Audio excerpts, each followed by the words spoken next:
transcription mechanism. I told you the central dogma of molecular biology is about the information storage and the passage of information. So central dogma of molecular biology, I have told many times, you should remember what is central dogma of molecular biology. It is about the passage of information from DNA to DNA and from DNA to RNA and from RNA to proteins. So DNA to DNA formation is replication, and transformation of information from DNA to RNA is by transcription mechanism, and from the RNA the information is given to the proteins, that is translation mechanism, that you should remember. So information always flows from DNA to RNA and from RNA to proteins. So transcription mechanism means the information that is present on DNA is copied, transcribed into RNA. Transcribed means copying. So information on DNA is copied into RNA. This mechanism is called transcription. So this takes place in the nucleus. DNA replication and transcription, both the mechanisms takes place in the nucleus of the cell. So the synthesis of RNA from DNA is called as transcription mechanism. So this mechanism we are going to study now.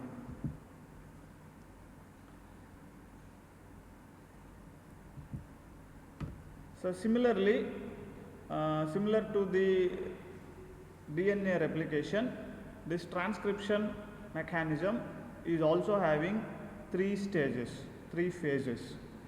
One is initiation step, second one is elongation step, third one is termination step. So initiation means the process, beginning of the process, transcription process is called initiation. So first step in the transcription is similar to that of DNA. All the three steps are similar to that of DNA only, but the mechanism is different, right? So initiation means the beginning of transcription. So to copy the information present in DNA onto the mRNA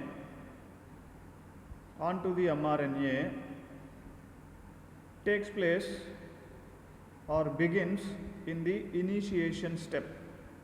Now in this diagram you can see a double helical DNA strand. You can see a double stranded DNA here. Actually this is helical structure double strand, but for the sake of understanding it is written in a sequence, single line sequence. Actually the DNA will be in twisted manner because it is a double helical strand. To understand the mechanism easily, we have made or simplified this DNA structure as a straight line or as a straight chain. Understand? But actually the DNA is not like this. So this is all imagination, and the imagination we are trying to explain you. So to make the concept simple, we have shown the double helical DNA structure as a single chain like structure here, but actually it is not like this. For understanding purpose we have shown the diagram like this. Okay, now you can see the double stranded DNA structure with the sequence of DNA on this double helical DNA strand. So on the above you can see from the left hand side the first top strand, DNA strand CT, AT, A, G, G, T, C, A, C, T, T, T, and so on. So like this the first sequence is going on. On the other strand of the DNA, if you see, the complementary nucleotides are present. Let's say on the top C is present on the left hand side, first nucleotide on the above strand, C is the base.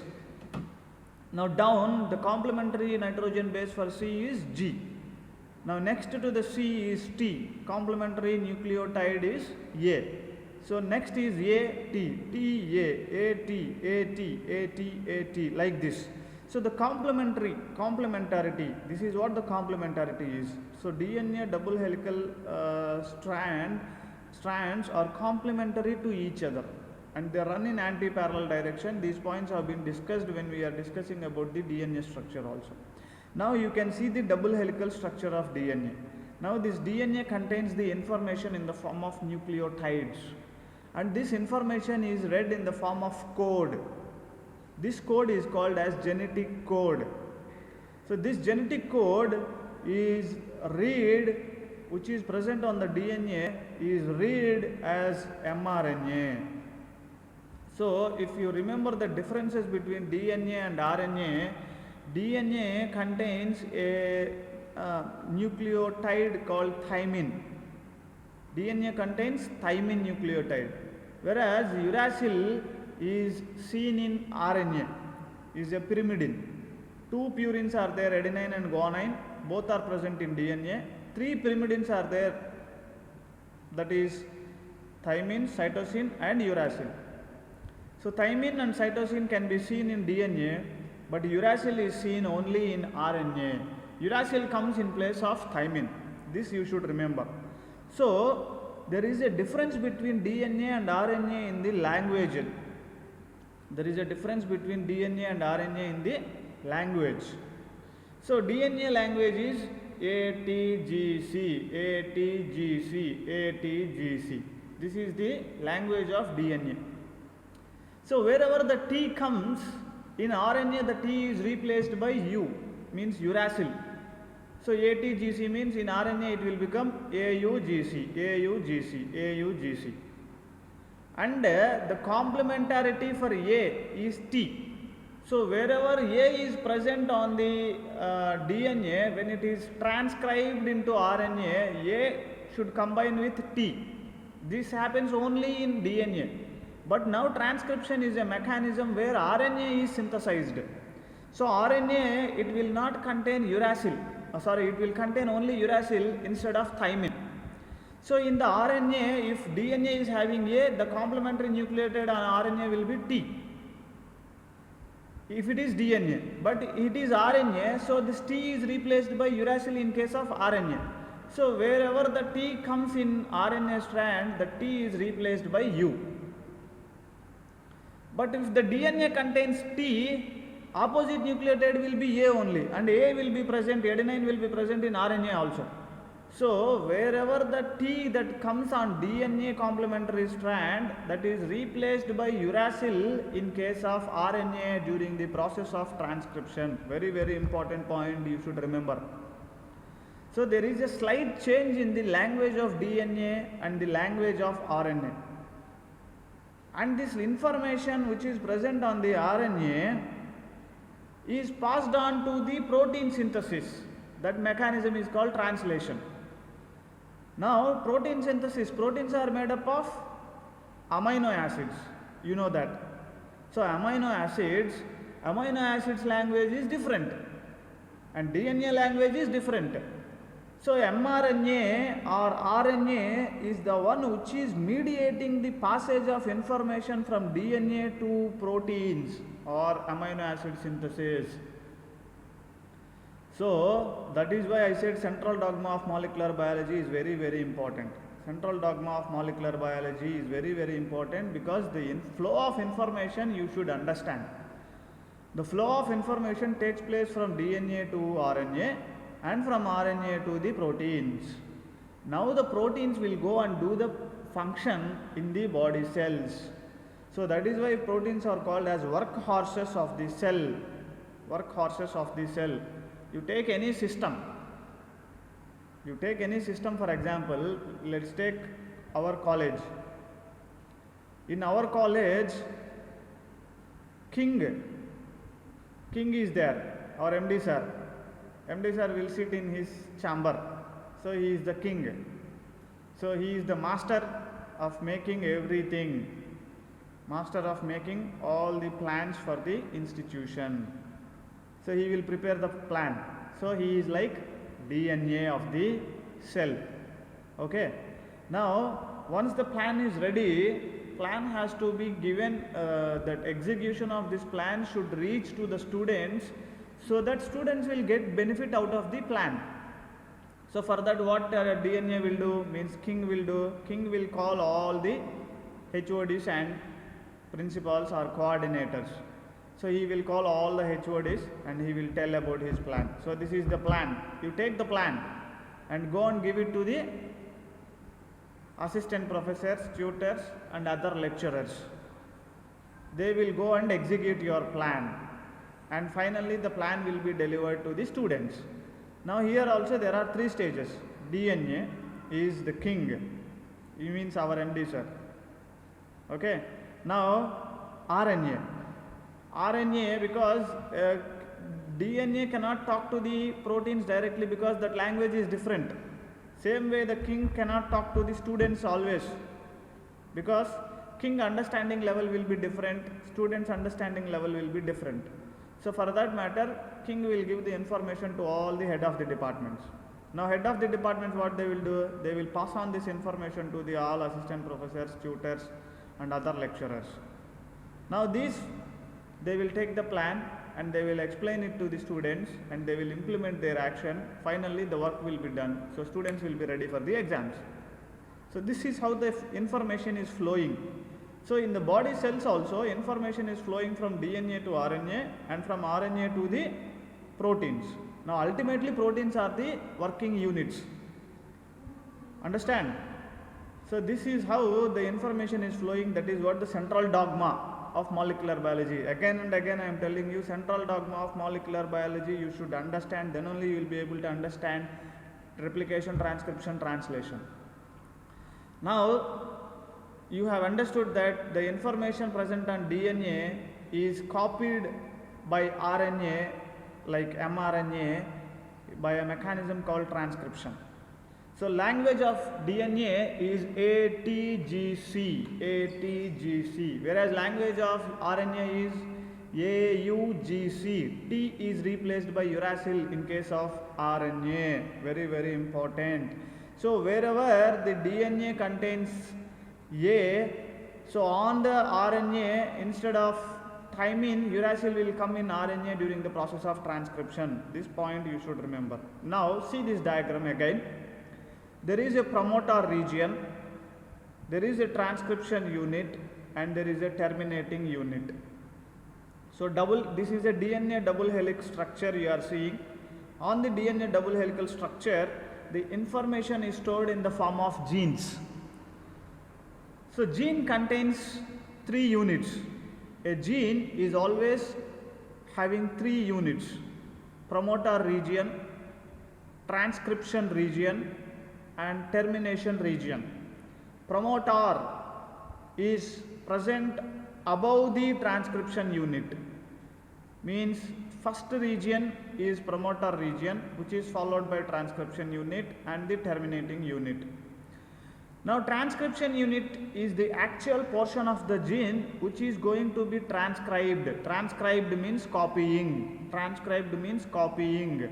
So the transcription unit is the actual portion of DNA which is to be copied for the formation of mRNA. Now this mRNA will go and synthesize the proteins and will execute the function in the cells. So this is the concept. So if you take any gene, there is a promoter region. So before initiating the transcription process, the enzyme called RNA polymerase, will come and bind with the promoter region of the particular segment of DNA or particular segment of gene. So RNA polymerase will come and binds with the promoter region. Once the RNA polymerase binds with the promoter region, the transcription process is initiated. And for this, once the RNA polymerase binds with the promoter region, the transcription unit of the DNA will undergo unwinding. So double-stranded DNA will unwind into single-stranded DNA. Okay. Now once the DNA unwinds, the template DNA is copied by the RNA polymerase enzyme and it will start synthesizing the complementary nucleotides to the parent DNA strand. Now see, this is a elongation process. So once the DNA unwinds, the transcription bubble, similar to that of replication bubble, transcription bubble will start at the transcription unit. See, in this is the transcription unit. So once the RNA polymerase binds with the promoter, the unwinding of DNA, double strand DNA takes place. This is the initiation process. Now once this is started, now RNA polymerase will start reading the unwinded portion of the DNA. Now this RNA polymerase collects the nucleotides, ribonucleotides from the cytoplasm and in the nucleus, and it will start synthesizing the complementary nucleotides. Now you see here, this is a DNA strand down. See the transcription bubble here. In the down DNA strand, you can see in the transcription bubble, you can see the sequence of G, T, C, A, T, G, C, C, A, G, A, like this. Now you just see the A is binded with U. So A actually binds with the T in case of DNA. So the T is replaced by uracil here. So like this, the information that is present on the DNA strand is copied, is transcribed in the form of RNA. Now this RNA is called as mRNA. mRNA means messenger RNA. Why it is called messenger RNA? Because messenger RNA is carrying the message of DNA.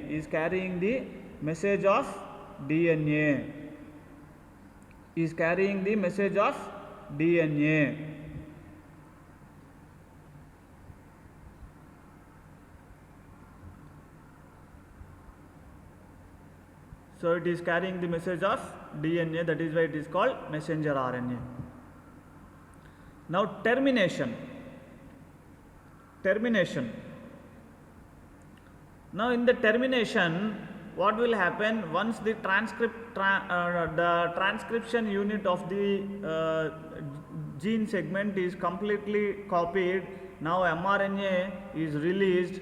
Now terminator region is there. The terminator region of the gene segment will terminate the process of transcription and releases the transcribed mRNA from the DNA, and the DNA again binds again. The DNA again becomes double strand DNA. It winds back into double strand DNA, and the process will be terminated. Now the synthesized mRNA is released from the DNA strand. Now this mRNA contains the information that is required for the synthesis of proteins. So mRNA carries the information of DNA.